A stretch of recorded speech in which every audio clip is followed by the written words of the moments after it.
क्या आपने कभी सोचा है कि कोई अपना धर्म क्यों बदलता है? यह एक ऐसा प्रश्न है जो सदियों से मानव मन को कचोटता रहा है। धर्म, जो अक्सर हमारे जीवन का एक अभिन्न अंग होता है, उसे बदलने का निर्णय क्यों लिया जाता है? क्या यह केवल एक बौद्धिक खोज है या इसके पीछे और भी गहरी भावनाएं और अनुभव छिपे होते हैं? ये सवाल अक्सर शोर में खो जाता है, दैनिक जीवन की आपाधापी में, सामाजिक अपेक्षाओं के दबाव में और धार्मिक रूढ़ियों के कोलाहल में।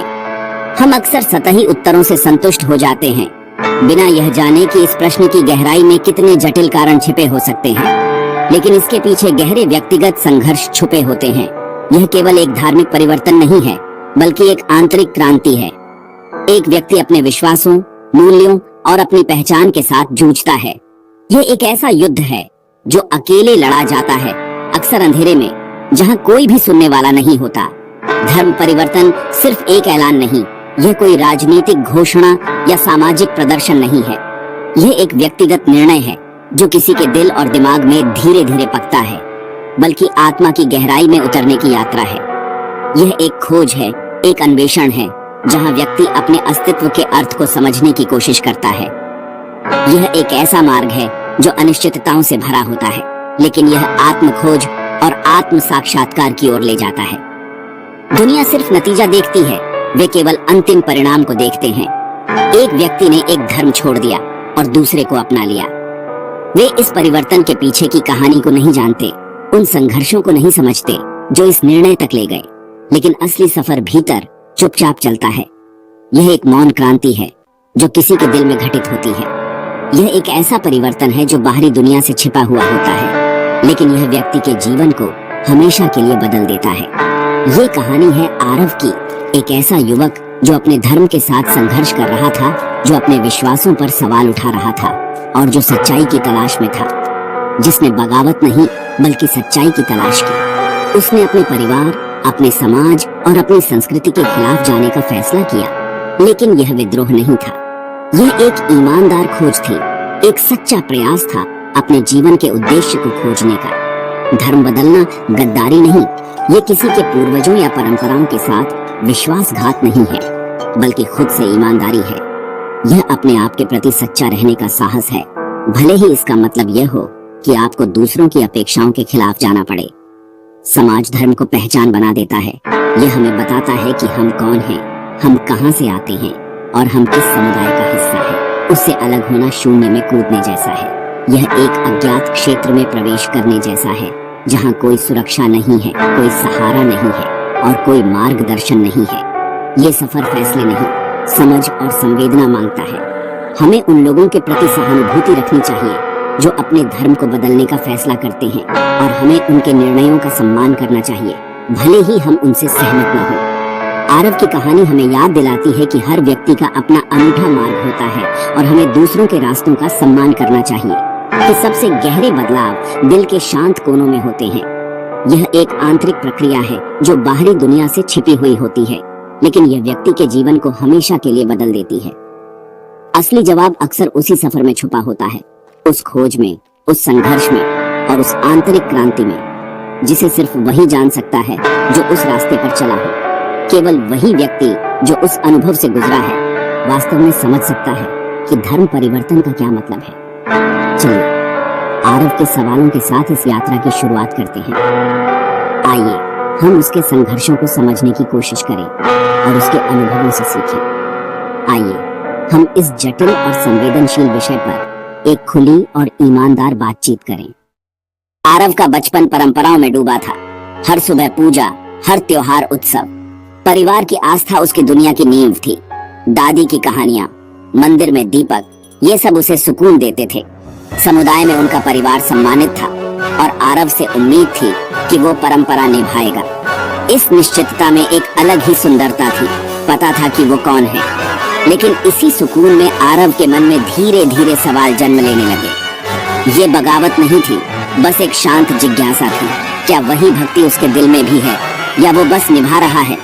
सवालों के बीज बोए जा चुके थे। आरव की दुनिया में हलचल एक दोस्ती से आई, समीर से। समीर अलग धर्म से था, लेकिन उनकी दोस्ती जिज्ञासा और इज्जत पर टिकी थी। पहली बार आरव ने किसी और धर्म को दोस्त के अनुभव से देखा। समीर ने कभी उसे बदलने की कोशिश नहीं की, बस अपने विश्वास को सादगी से जिया। आरव ने देखा कि समीर की प्रार्थना में शांति है, उसका विश्वास दयालुता लाता है। उनकी बातें जीवन के बड़े सवालों तक पहुंचती थीं। आरव ने वो सवाल पूछे जो घर में कभी नहीं पूछे थे। अब वो अपनी परंपराओं को नए नजरिए से देखने लगा। जवाब अधूरे लगने लगे और भीतर बेचैनी बढ़ने लगी। दोस्ती ने रास्ता दिखाया, लेकिन सफर उसका खुद का था। आरव का कमरा किताबों से घिरा हुआ एक शांत स्थान था।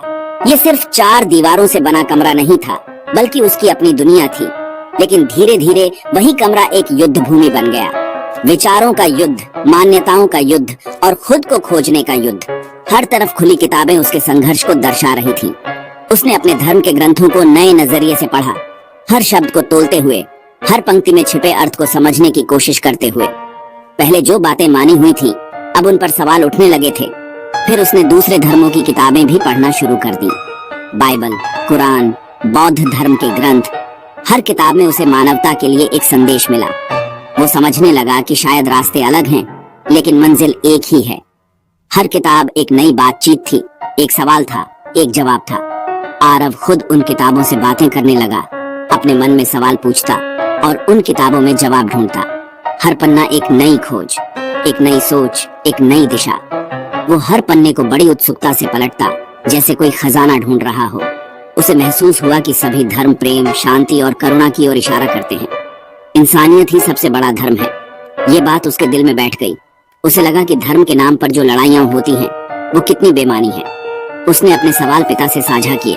उम्मीद थी कि उन्हें कोई राह मिलेगी, कोई जवाब मिलेगा, लेकिन जवाब में दीवार मिली। पिता के चेहरे पर निराशा थी। शायद उन्हें डर था कि उनका बेटा भटक रहा है। परिवार और समाज से दूरी बढ़ने लगी।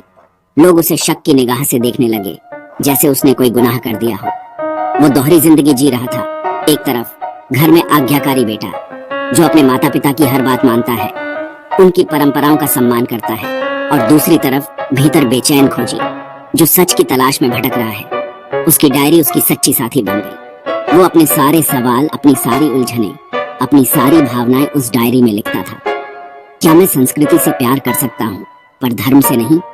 क्या ये मुमकिन है कि मैं अपनी जड़ों से जुड़ा रहूं, लेकिन अपनी सोच को खुली रखूं?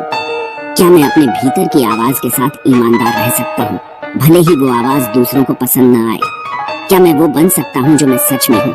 ये सफर अपने अतीत को ठुकराने का नहीं, अपने परिवार को छोड़ने का नहीं, बल्कि अपने सच्चे स्वरूप को खोजने का था, अपनी पहचान बनाने का था। एक ऐसा इंसान बनने का था जो खुद से प्यार करता है, खुद का सम्मान करता है। उसने जाना कि असली घर वही है जहां आत्मा को सुकून मिले, जहां मन शांत हो, जहां कोई दिखावा न हो, जहां आप खुद हो। और उस घर को बनाने के लिए आपको कहीं बाहर जाने की जरूरत नहीं है, वो आपके अंदर ही है। आरव का फैसला किसी नाटकीय पल में नहीं, बल्कि एक शांत आंतरिक मंथन का परिणाम था। यह कोई अचानक लिया गया निर्णय नहीं था, न ही किसी बाहरी दबाव का नतीजा, बल्कि धीरे धीरे आया। जैसे मौसम बदलते हैं, सूरज धीरे धीरे निकलता है, वैसे ही आरव के मन में यह बदलाव धीरे धीरे पनपा। यह एक लंबी प्रक्रिया थी, जिसमें उसने खुद को, अपने विश्वासों को और अपने जीवन के उद्देश्य को गहराई से समझा। यह धर्म परिवर्तन नहीं, बल्कि एक गहरी व्यक्तिगत खोज थी। यह सिर्फ रीति रिवाजों या बाहरी पहचान को बदलने का मामला नहीं था, आत्मा की घर वापसी थी। यह उस सत्य को पुनः प्राप्त करने जैसा था जो हमेशा से उसके भीतर मौजूद था, लेकिन बाहरी दुनिया के शोर में कहीं खो गया था। यह एक ऐसी यात्रा थी जो उसे उसकी असली पहचान से मिलाती है, उसे शांति और संतोष प्रदान करती है। परिवार को बताना सबसे कठिन था, क्योंकि वह जानता था कि यह खबर उनके लिए कितनी चौंकाने वाली और दुखद हो सकती है। उसे डर था कि वे उसे गलत समझेंगे, उससे नाराज होंगे और शायद उसे अपने जीवन से दूर कर देंगे। माँ की चुप्पी 1000 शब्दों से ज्यादा भारी थी। वह जानती थी कि उसकी माँ का दिल टूट गया है और वह उसे किसी भी तरह से दर्द नहीं पहुंचाना चाहता था। पिता की नाराजगी, वह जानता था कि उसके पिता को यह फैसला एक व्यक्तिगत अपमान की तरह लगेगा और वह उसे कभी माफ नहीं करेंगे। समाज ने उसे गद्दार कहा, क्योंकि उसने उस रास्ते को चुना था जो उनसे अलग था। लोगों ने उसे ताने मारे, उसकी आलोचना की और उसे अकेला छोड़ दिया। परिवार ने खुद से दूर कर लिया। उसे ऐसा लगा जैसे उसने अपना सब कुछ खो दिया है, अपना घर, अपना परिवार और अपनी पहचान। लेकिन आरव जानता था कि उसे अपने फैसले पर कायम रहना होगा। उसे पता था कि यह रास्ता आसान नहीं है, लेकिन यह वही रास्ता है जो उसे शांति और खुशी देगा। यह सफर सच्चाई की तलाश का है। यह एक ऐसी खोज है जो उसे अपने आप से, अपने अस्तित्व के अर्थ से और उस शक्ति से मिलाएगी जो इस पूरे ब्रह्मांड को चलाती है। उसकी डायरी और आत्मा की आवाज ही उसका सहारा बनी। उसने अपनी डायरी में अपने विचारों, अपने अनुभवों और अपनी भावनाओं को लिखना शुरू कर दिया। यह उसके लिए एक थेरेपी की तरह था, एक ऐसा माध्यम जिससे वह अपने दर्द को कम कर सकता था और अपनी उम्मीदों को जिंदा रख सकता था। उसने लिखा, ये टीम बदलना नहीं, बल्कि अपने दिल की सुनना है, सच्चाई पाना है। यह उस सत्य को खोजना है जो उसे पूर्ण करेगा, उसे स्वतंत्र करेगा और उसे एक बेहतर इंसान बनाएगा। क्या अपनी आत्मा की पुकार सुनना गलत है? क्या हमें हमेशा दूसरों की अपेक्षाओं पर खरा उतरना चाहिए, भले ही इसका मतलब अपनी खुशी और शांति को त्यागना हो? बाहर की दुनिया सिर्फ बदलाव देखती है और उस बदलाव को अपने नजरिए से आंकती है। वे यह नहीं जानते कि उस बदलाव के पीछे कितनी पीड़ा, कितना संघर्ष और कितनी उम्मीद छिपी है। भीतर की शांति नहीं। वे यह नहीं देख पाते कि आरव ने अपने भीतर कितनी शांति और संतोष पाया है और वह कितना खुश है कि उसने अपनी सच्चाई को चुना। आरव की कहानी हमें सिखाती है कि हमें हमेशा अपने दिल की सुननी चाहिए, भले ही दुनिया हमारे खिलाफ हो। हर सफर निजी है, हर इंसान का अपना एक अलग रास्ता होता है और हमें उस रास्ते का सम्मान करना चाहिए, भले ही वह हमारे रास्ते से अलग हो। दूसरों के अनुभव को झूठा कहना उनकी भावनाओं को नकारना है, उनकी इंसानियत को नकारना है। यह उन्हें उस सम्मान और सहानुभूति से वंचित करना है जिसके वे हकदार हैं। सबसे जरूरी है सुनना, दूसरों की बातों को ध्यान से सुनना, बिना किसी पूर्वाग्रह के समझना, उनकी भावनाओं को समझने की कोशिश करना, उनके नजरिए को समझने की कोशिश करना और इंसानियत को प्राथमिकता देना। हमें हमेशा दूसरों के प्रति दयालु और सहानुभूतिपूर्ण होना चाहिए, भले ही वे हमसे कितने भी अलग हों। शायद असली सवाल यही है, क्या हम दूसरों को उनकी सच्चाई के साथ स्वीकार कर सकते हैं?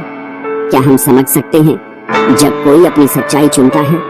क्या हम उन्हें बिना किसी शर्त के प्यार और समर्थन दे सकते हैं, भले ही हम उनके फैसले से सहमत न हों?